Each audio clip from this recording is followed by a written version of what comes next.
What's up, everybody? This is Dr. Hansen here with Hansen Chiropractic, and I wanted to share with you guys today that air squats are a great way to alleviate low back pain. Now, if you don't know what an air squat is, don't worry. I'll be glad to show you here in just a moment. But oftentimes with low back pain, the cause can be these joints, the sacroiliac joints, more commonly called the SI joints. They like to become fixated. In other words, they lose that normal motion that they typically have. And when that happens, it creates joint pain here. Or if you have a joint problem at some other point in the spine, the lack of mobility here oftentimes can make that joint problem worse and more painful. And what an air squat does, the motion itself, it puts a lot of motion into the joints of the pelvis and even the joints of the hips. I forgot to mention that.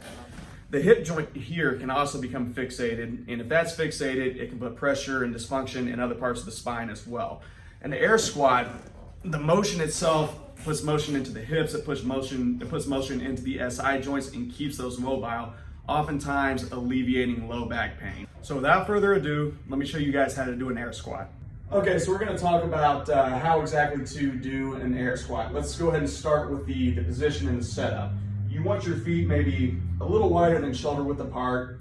You want your toes slightly toed out like this, just a little bit toed out, not way toed out, just slightly. Makes it a little bit easier to do the movement. I'm gonna go ahead and demonstrate it now.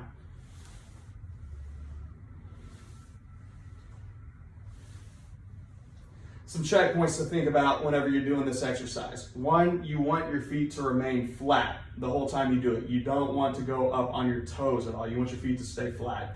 Whenever you're at the bottom of the squat, you don't want your knees to be sticking out past your toes. So in other words, if you look at the position my knees are in right now, they're not past my toes.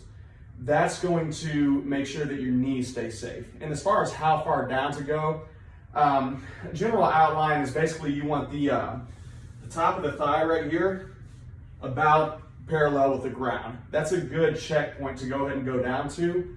About all you need for these to really get the motion back into your pelvis and keep your low back pain at a minimum is 20 to 25 a day. You don't need to do a ton of them.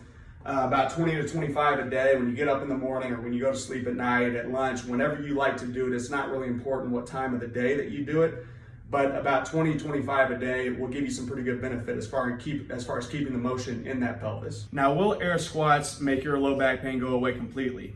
Depends on the severity of your condition. In some cases it may, in other cases it may not. You may have to come to somebody like me who manually restores that motion into the joints for you. In any case, I recommend doing air squats definitely if you're under chiropractic care for low back pain. And if you're having some mild low back pain, you're not quite ready to go to the chiropractor just yet, I'd recommend trying them, see if it works. If it doesn't, you can always give us a call. Let me know if this helps you guys. This is Dr. Hansen saying I love you guys. Stay healthy.